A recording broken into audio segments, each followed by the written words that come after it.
श्रीराम आपल्या सर्वांच्या हृदयस्थ वसणाऱ्या आत्मारामास साष्टांग प्रणिपात करून गोस्वामी तुलसीदास रचित श्री रामचरितमानस या ग्रंथातील जो तृतीय सोपान अरण्यकांड याचं आपण चिंतन करत आहोत. सज्जन हो, हे आपलाच कथा चिंतन क्रमांक 713.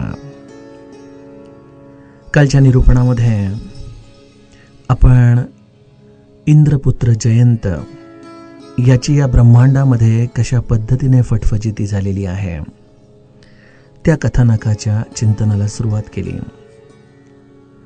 हा द्वितीय क्रमांकाचा दोहा 7 चौपायांनी युक्त आहे आणि त्यामुळे स्वाभाविकच एका कथा निरूपणामध्ये या सर्व 7 चौपायांना न्याय देता येणं अवघडच.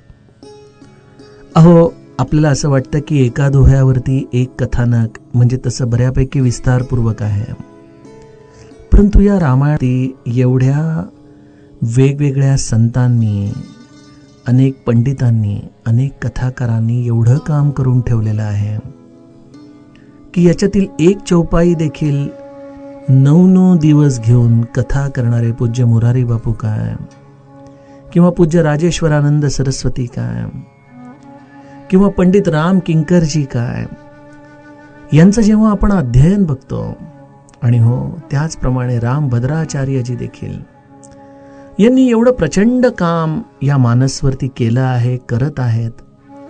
महाराष्ट्राच्या भूमीमध्ये देखील स्वामी प्रज्ञानानंद सरस्वती काय, या सर्वांचे आशीर्वाद आहेत आणि त्यामुळं एका चौपाईवरती देखील कित्येक काळापर्यंत चिंतन करण्याची शैली या संतांनी आम्हाला दाखवली आहे. त्यामुळं एका दिवसामध्ये एक दोहा पूर्ण करता येणं हे खऱ्या अर्थाने त्या सर्व चौपायांना, त्या शब्दांना न्याय देण्यासारखं नसतं बरं. परंतु तरी देखील हे आपला एक बोबड्या बोलाचा प्रयत्न आहे की निदान त्यांना स्पर्श तरी करावा. जसं आपण आजच्या काळामध्ये वेगवेगळ्या तीर्थक्षेत्रांमध्ये जातो, दर्शन घेतो आणि आपल्याला वाटतं की आपली तीर्थयात्रा पूर्ण झाली, परंतु त्या एकेका तीर्थक्षेत्रामध्ये कित्येक काळापर्यंत तप करणारे अनेक योगी जसे असतात, त्याप्रमाणे आपली या रामकथेची देखील प्रवासाची स्थिती आहे. आम्ही केवळ स्पर्श करतोय, वंदन करतोय आणि पुढे निघत आहोत.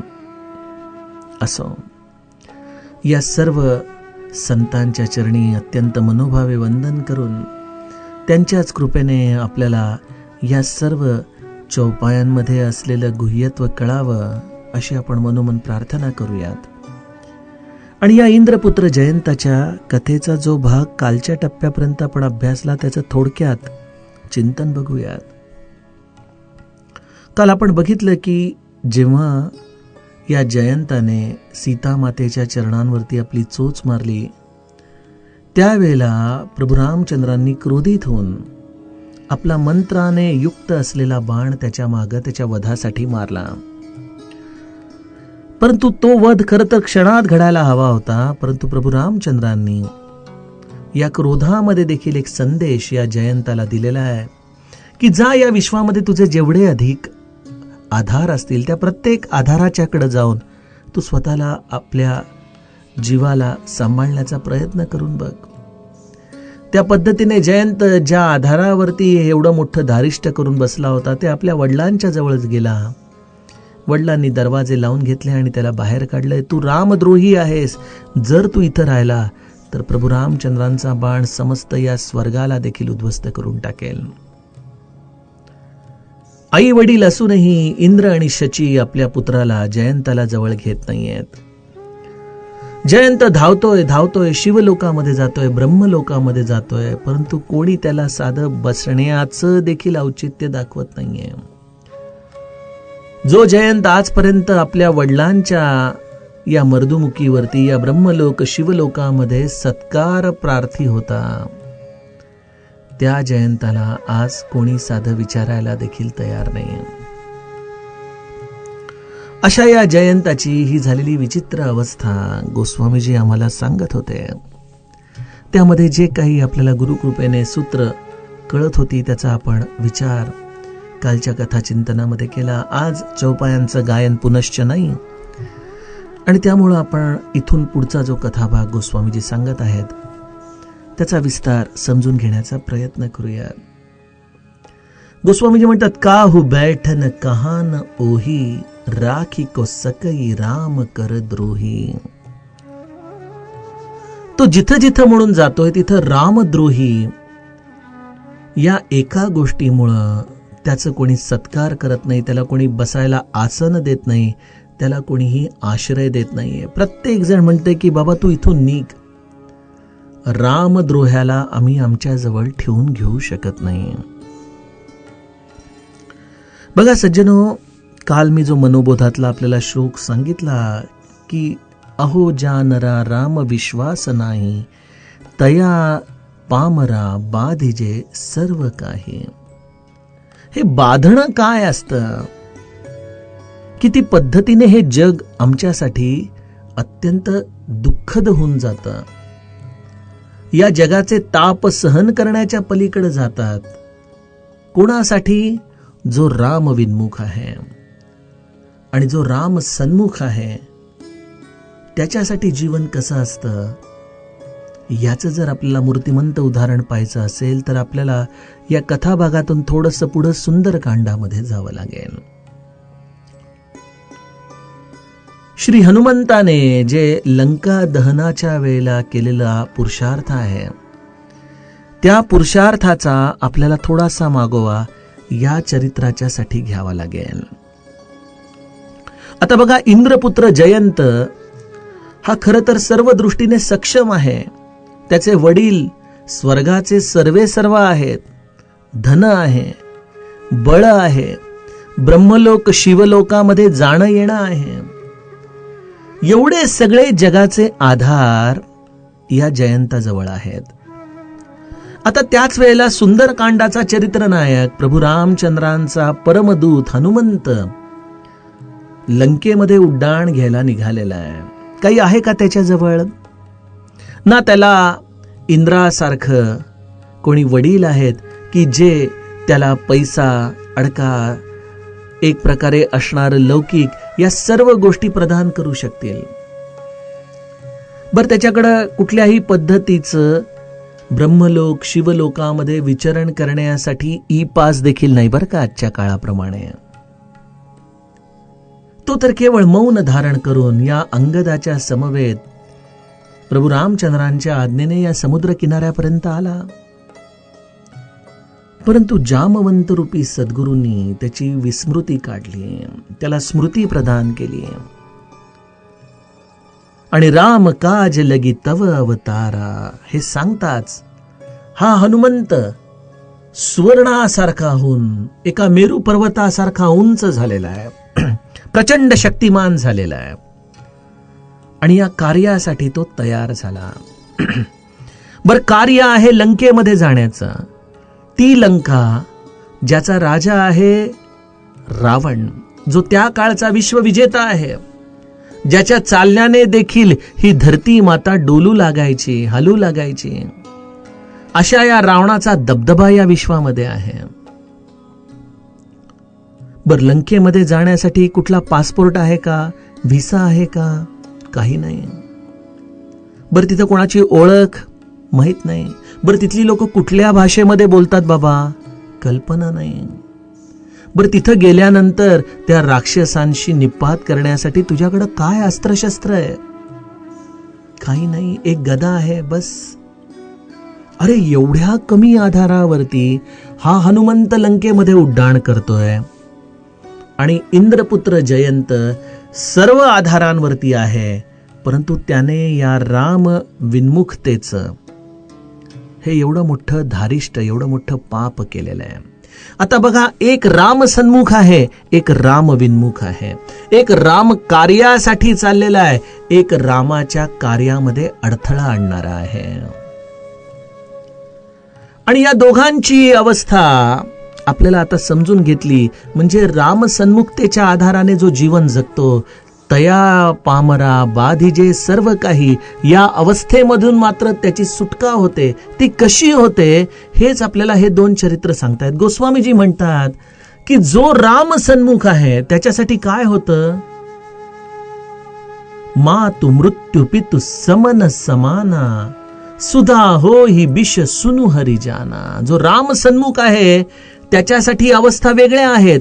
ही राम विन्मुक्तेची अवस्था गोस्वामीजी आपल्याला सांगतायत की जो राम विन्मुख आहे त्याची आई त्याच्यासाठी एखाद्या मृत्यूसारखी होते.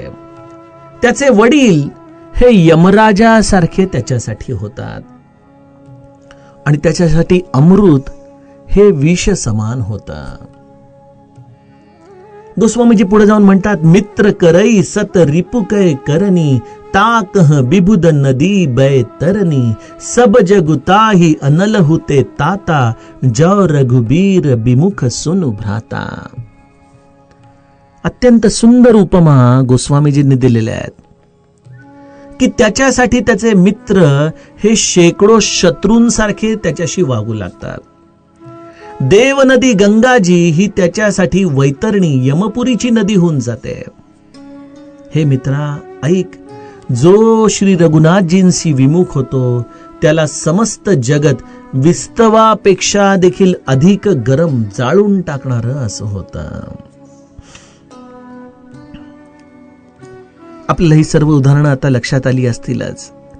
सुंदरकांडामध्ये गोस्वामीजींनी नेमका याचाच संदर्भ घेऊन जो राम कार्यासाठी चाललाय, जो राम सन्मुख आहे त्याच्यासाठी मात्र सगळी उलटी परिस्थिती होते हे आपल्याला सांगितलंय. लंकिनीच्या मुखामधून जेव्हा लंकिनीला हनुमंत एक जोरदार मुक्की मारतात, मुठिका एक महाकपिहनी, रुधिर बमत धरनी ढनमनी, पुनि संभारी उठी सो लंका, जोरी पानी कर बिनय ससंका, जब रावण ही ब्रह्म बर दीना, चलत बिरंची कहा मोही चीना, बिकल होसी तय कपिके मारे, तब जाने सुनिसिचर संगारे. आणि मग शेवटी म्हणते, तात मोर अति पुण्य बहुता, देखेहु नयन राम कर दूता, तात स्वर्ग अपवर्ग सुख, धैर्य तुला एक अंग, तूलन ताही सकल मिली, जो सुख लव सतसंग. लंकिनीला एक क्षणाचा संग मिळालाय हनुमंताचा. आणि या मुठिका ही जी एक जोरात मुक्की या हनुमंताने तिला मारली, त्या सत्संगातून तिची मती जणू काही पालटून गेली आहे आणि ती आपल्या स्वतःला अत्यंत बडभागी समजतीये, महत्भागी समजतीये. आणि हनुमंताला म्हणतीये की हनुमंता, तुझ्या या सर्व सत्संगाचा महिमा या जगातल्या सर्व सुखांच्या बरोबर जरी तोलून बघितला तरी या क्षणाच्या सत्संगाचा मोल कशाच्याही बरोबर देता येत नाही रे. आणि मग ही सत्संगाने ज्ञान प्रगटवणारी लंकिनी अत्यंत सुंदर शब्द हनुमंताला म्हणते, प्रभिसी नगर की जय सब काजा, हृदय राखी कौसलपुर राजा. आणि काय, गरल सुधा रिपु करही मिताई, गोपद सिंधु अनल सितलाही, गरुड सुमेरु रेणु समताही, राम कृपा करी चितवा जाही. सुंदरकांड हे माझं अत्यंत प्रिय सोपान आहे. आपल्याला आतापर्यंत अंदाज आलाच असेल, परंतु ही सर्व सुंदरकांडातली उदाहरणं नेमकी विरुद्ध पद्धतीने गोस्वामीजींनी इथं राम विन्मुक्तेसाठी दिली आहे. आणि त्यामुळे लहानपणी फरक ओळखा हे जे आपल्याला प्रश्न असायचे ते अगदी तंतोतंत या चौपाईला सुंदरकांडच्या बरोबर आपल्याला सांगता येतात. बघा, गोस्वामीजी म्हणतात, जो राम सन्मुख आहे त्याच्यासाठी म्हणजे हनुमंतासाठी गरल सुधा होते. गरल याचा अर्थ विष, सुधा याचा अर्थ अमृत. जे विष आहे ते विष देखील अमृत होऊन जातं. आणि जो राम विन्मुख आहे या जयंतासारखा, त्याच्यासाठी काय आहे, सुधा होई विष, अमृत देखील त्याच्यासाठी विषासारखं होऊन जातं. बघा, हनुमंत उड्डाण करताना त्या सुरसा नामक सर्पिणीच्या मुखामध्ये जातो, जिथं अग्नी आहे, जिथं विष आहे परंतु त्या मुखामधून फिरून येताना सूक्ष्म रूपाने तिचं विष काय, तिचं अग्नी काय, हनुमंताला कुठलीही बाधा देऊ शकत नाही. कदाचित आपल्याला या कथांवरती विश्वास ठेवताना थोडासा बुद्धीचा तर्क माग खेचेल, परंतु आपल्या मीराबाईंचं काय होतं? श्रीकृष्णाशी सन्मुख असलेल्या मीराबाई, राणाने भेजो बिशका प्याला, हसत मीरा प्याई रे. मीराबाईने त्या विषाच्या प्यालाला श्रीकृष्णाचा प्रसाद समजून ग्रहण केलंय, प्राशन केलंय, आणि ते विष मीराबाईला मारू शकलं नाही. त्या विषाचं असलेले सर्व गुणधर्म या निळाशार श्रीकृष्णाने स्वतः परिधान केले.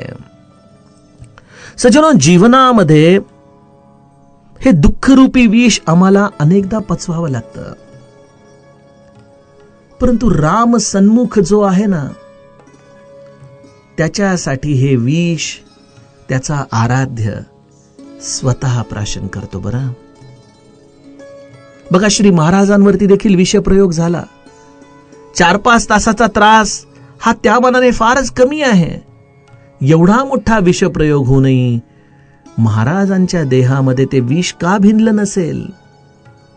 कारण की त्यांचा राम या सर्व विषाला जणू काही स्वतः प्राशन करून जातो.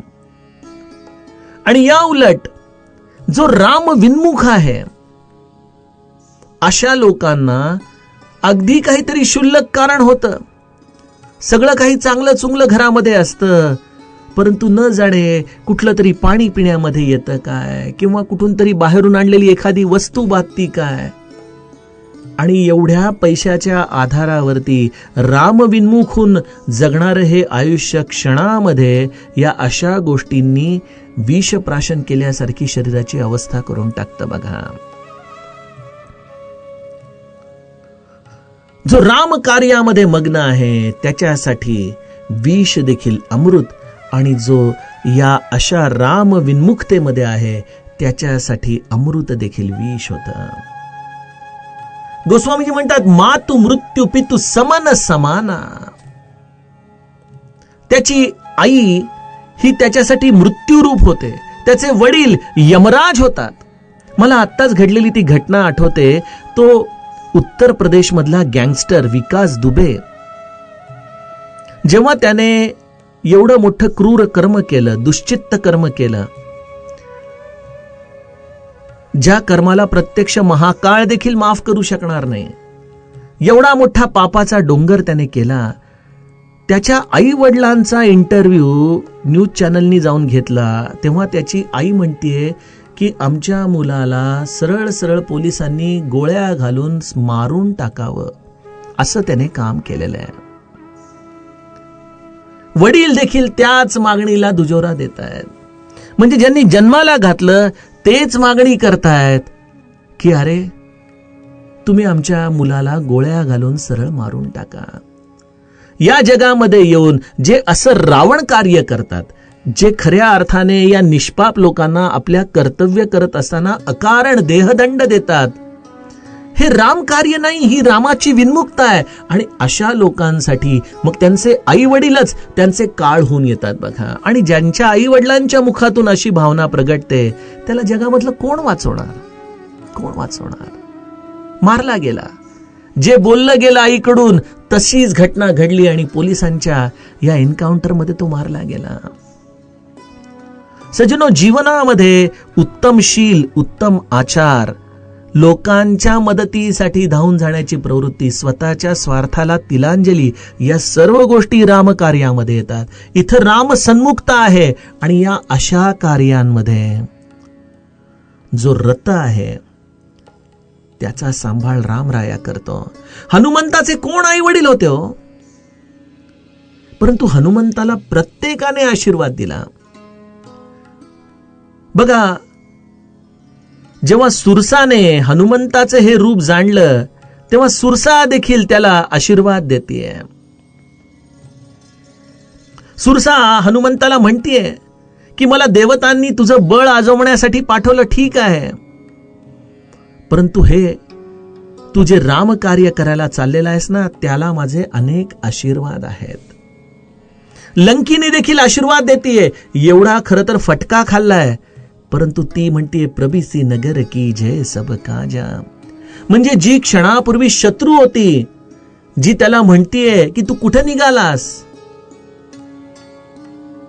माझी अवहेलना करून तू कुठे निघालेला आहेस, खरं तर शत्रू आहे, परंतु तो शत्रू देखील मित्र होऊन गेला. मित्र करई सत रिपू कै करणी, हे जयंताच्या बाबतीत लागू पडलं. आणि हनुमंताच्या बाबतीमध्ये तो ज्या कार्यासाठी चालला होता, या राम कार्यामध्ये तिथले सर्व शत्रू त्याचे मित्र झाले. आणि जयंत ज्या शिवलोकामध्ये ब्रह्मलोकामध्ये कदाचित वारंवार गेला असेल, आज त्याला तिथं कोणी साधं बसायला आसन देखील देईना. असे त्याचे मित्र त्याचे शत्रू होऊन गेले. आणि हनुमंत मात्र ज्या ज्या म्हणून शत्रूच्या दारामध्ये गेला, त्यांची मित्रताच झाली. बघा, जेव्हा हनुमंताला पकडून आणण्यात आलं आणि जेव्हा हनुमंताने अत्यंत निर्भीडपणे रावणाला खडे बोल सुनावले, त्यावेळेला रावण अत्यंत वैतागून गेला. बेगिन हरहु मूढ कर प्राणा, असं म्हणून त्यांनी या सर्व राक्षसांना सांगितलं, अरे त्याचा प्राण घ्या लवकर, मी आता बघू शकत नाही त्याला जसं असतं. सुनत निसाचर मारन धाय. आणि त्यावेळेला काय होतंय, सचिवन सहित विभीषण आये. बघा, जीवनामध्ये बऱ्याचदा आपण एखाद्या कार्यासाठी जात असतो आणि अचानक मध्ये आपल्याला कोणीतरी एखादी व्यक्ती भेटते. आपल्याला कळत नाही की आपण का त्या व्यक्तीबरोबर एवढा वेळ घालवतोय. हनुमंत देखील गेलाय सीतेच्या शोधासाठी, परंतु त्या सीतेच्या शोधामध्ये त्याचं लक्ष जातंय विभीषणाच्या घराकडं. आणि तो विभीषणाच्या घरात जाऊन बराच वेळ थांबतो काय, सगळी रामकथा सांगतो काय. आणि रावणाचा भाऊ असूनही विभीषण हनुमंताशी मैत्रीत्व स्वीकारतो. बंधूचं नातं दोघांमध्ये प्रस्थापित होतं. का? कारण थोड्या वेळानंतर जेव्हा सकाळी ही अशोक वाटिका तहस नहस केल्या प्रकरणी रावण त्याला मृत्यूदंड देईल, त्यावेळेला हनुमंताच्या बाजूनी बोलणारं कोणीतरी निर्माण झालं पाहिजे. आणि मग विभीषण म्हणतोय, नाही सीस करी विनय बहुता. आणि काय म्हणतोय, आन दंड कछु करिय गोसाई, काहीतरी दुसरी शिक्षा द्या. नीती विरोध न मारिय दूता. नीती असं सांगते की दूताला देहदंड देता येत नाही, तुम्ही त्याला आणखीन काहीतरी वेगळी शिक्षा द्या. आणि विभीषणाच्या या वेगळ्या शिष्येमध्येच या लंकेचं दहन सगळं ठरलं होतं. कारण रावणाला तशी बुद्धी झाली की याच्या शेपटीला आग लावावी. आणि पुढं काय झालं हे आपण सर्व जाणताच. शत्रू मित्र होतात राम सन्मुक्तेच्या कार्यामध्ये. आणि तेच जर आपण राम विन्मुख असोत, तर आपले आपले म्हणणारे लोक देखील वेळ प्रसंगी आपल्या उपयोगाला येत नाहीत. अहो, हनुमंताचं कार्य तर फार मोठं. मला माझा एक छोटासा वैयक्तिक अनुभव सांगावासा वाटतो. बऱ्याच वर्षापूर्वीची गोष्ट आहे, मला आता एक्झॅक्टली आठवत नाही, परंतु साधारणतः 2005-06 सालची गोष्ट असावी. गोंदवल्याचा पुण्यतिथी महोत्सव होता. आणि गोंदवल्याच्या पुण्यतिथी महोत्सवाला सकाळी काकड आरतीनंतर पंचपदी बराच वेळ चालते. प्रत्येकाला भजन मिळण्याची संधी तिथे मिळते. आणि त्यावेळेला 4-5 दिवस उत्सवात जाण्याची गुरुकृपेने संधी मिळाली. आणि त्यामुळे दररोज भजनाचा आनंद घेण्यासाठी सकाळी त्या सगळ्यांच्या समवेत आनंद घेत मी उभा असायचो. 2-4 वेळा भजन म्हणायला देखील मिळाली. खूप आनंद झाला. आणि त्यानंतर आठवडा 10 दिवसांनी पुण्याला परत आल्यानंतर मला त्यावेळेला दुबईला जाण्याची काहीतरी कामासाठी अत्यंत त्वरेने वेळ आली. त्यावेळेला हे आपलं ईमेलचं शास्त्र एवढं पुढं गेलं नव्हतं. स्मार्टफोन पण एवढ्या प्रमाणामध्ये विकसित झाले नव्हते. फॅक्सवर त्यावेळेला व्हिसा यायचा या गल्फ कंट्रीचा, पासपोर्टमध्ये छापला जायचा नाही. आणि माझा जो व्हिसा त्या पासपोर्टच्या बरोबर मला जो इमिग्रेशनला द्यायचा होता, त्याचा जो फॅक्स होता तो सगळा वेडा वाकडा आला होता. नीट दिसत नव्हतं काही, अक्षरं सगळी वेडी वाकडी झाली होती. मी अगदी जाण्याच्या वेळेपर्यंत 2-2, 3-3दा माझ्या एजंटला फोन करत होतो की मला परत पाठवा, परंतु काही ना काहीतरी कारणामुळे तो फॅक्स माझ्यापर्यंत आलाच नाही. घरातून निघताना तसं थोडंसं ताण आला की म्हटलं हे असा आडवा तिडवा ज्याच्यावरती नीट वाचता येत नाही अशा पेपरवर आपल्याला कोण सोडणार एअरपोर्टमधून. त्या पासपोर्टला घेऊन तो फॅक्स घेऊन मी त्या इमिग्रेशन लाईनमध्ये उभा होतो. तुम्हाला माहिती त्या इमिग्रेशन मध्ये बरेच काउंटर्स असतात. कोणाचा नंबरही कुठल्याही काउंटरवर येऊ शकतो. मी आपलं महाराजांचं स्मरण करून घरातून निघालो तर म्हटलं महाराज आता तुमची जशी इच्छा असेल तसं. आणि मी त्या काउंटरवर गेलो, भीतच गेलो. मनातल्या मनात जप चालू होता. पासपोर्ट दिला, तो फॅक्स पेपर दिला.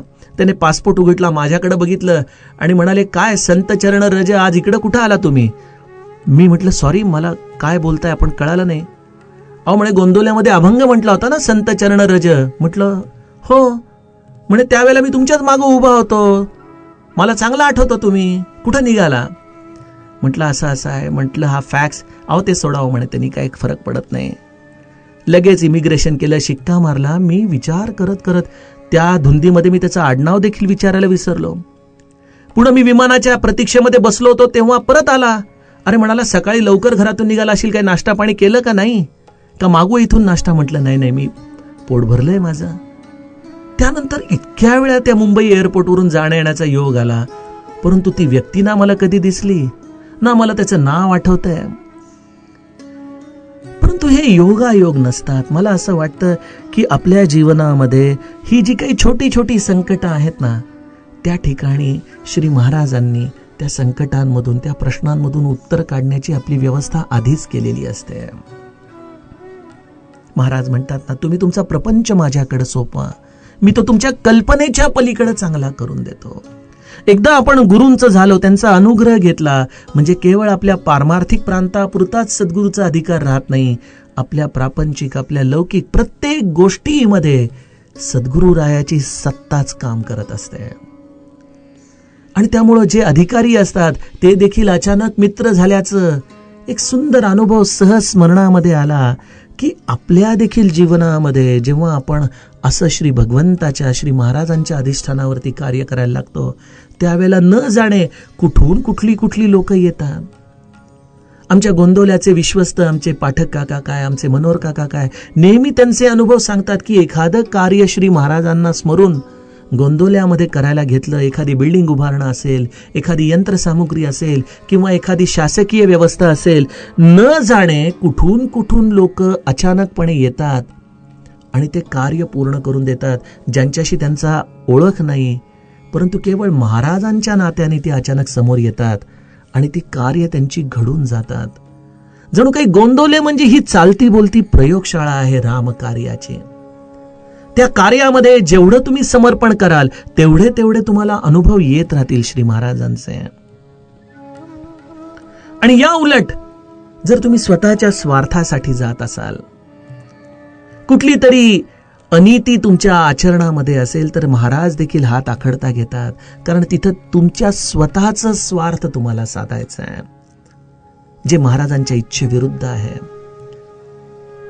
आणि त्यामुळे मग आम्हाला अनेक अडचणींना अनेक प्रकारच्या कटकटींना देखील बऱ्याचदा सामोरं जावं लागतं. बघा हे असे छोटे छोटे संकेत असतात आपल्या जीवनामध्ये. राम कार्य करत आहोत का स्वतःच्या स्वार्थाचं भरण पोषण करत आहोत. आणि त्यामुळं पूज्य भाऊसाहेबांनी अगदी साधा उपाय सांगितला आपल्याला की प्रत्येक गोष्ट स्वारींच्या कानावरती घालत चला. मग ती गोष्ट कानावरती घातल्यानंतर आपली जबाबदारी संपते. मग त्यात माझा स्वार्थ आहे का माझं नुकसान आहे हे मला काहीच कळत नाही. जे काही योग्य असेल ते तू माझ्याकडून करून घे असं म्हणून आपण आपलं पाऊल पुढे टाकावं. महाराज म्हणतात तुम्ही 1 पाऊल पुढे टाका, मी 10 पावलं तुमच्यासाठी पुढे येतो. मातु मृत्यू पितु समन समाना, सुधा होई बिष सुनु हरी जाना, मित्र करई सत रिपुकय करणी. अनेकदा आपण बघतो लोक बऱ्याचदा उपहासाने म्हणतात की फेसबुकवर याचे सगळे मित्र भरलेले आहेत, याच्याबरोबर नेहमी अनेक लोक सोशल मीडियावरती कनेक्टेड असतात. परंतु संकट समयी बघायला गेलं तर एखादा दुसरा देखील मनुष्य दिसत नाही. कुठे गेले सगळे मित्र? ज्या म्हणून आधारावरती आपण आपलं जीवन जगत असतो की माझ्याबरोबर हे आधार आहेत, मला रामाची काही गरज नाही.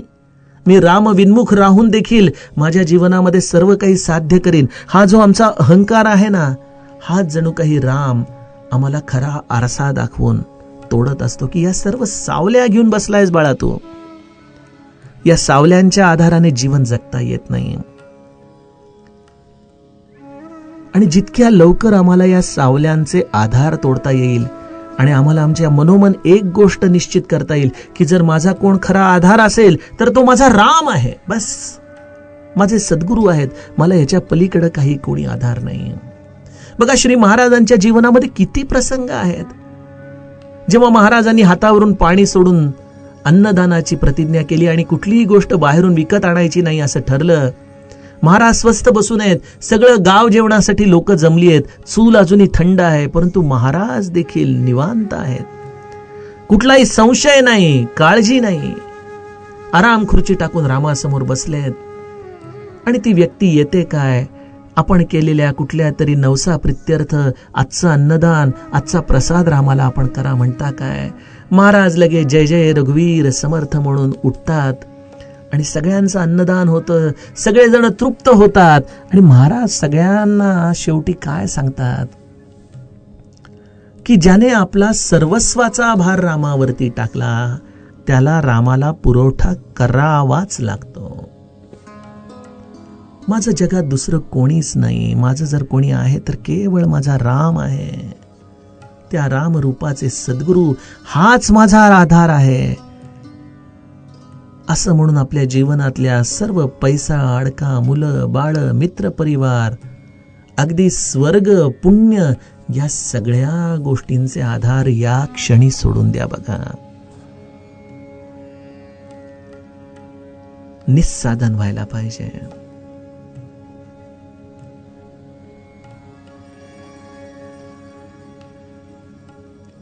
हनुमंताने देखील केवळ रामाच्या आधारावरती एवढं सगळं उड्डाण केलं. आणि त्या रामाने मग विभीषण मिळवून दिला. त्या रामाने लंकिनीचे आशीर्वाद मिळवून दिले.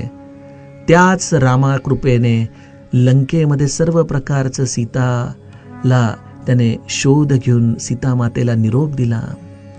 लंकेचं दहन केलं. रावणाला योग्य तो सल्ला दिला. आणि एवढं सगळं करून परत हनुमंत परत येतायत.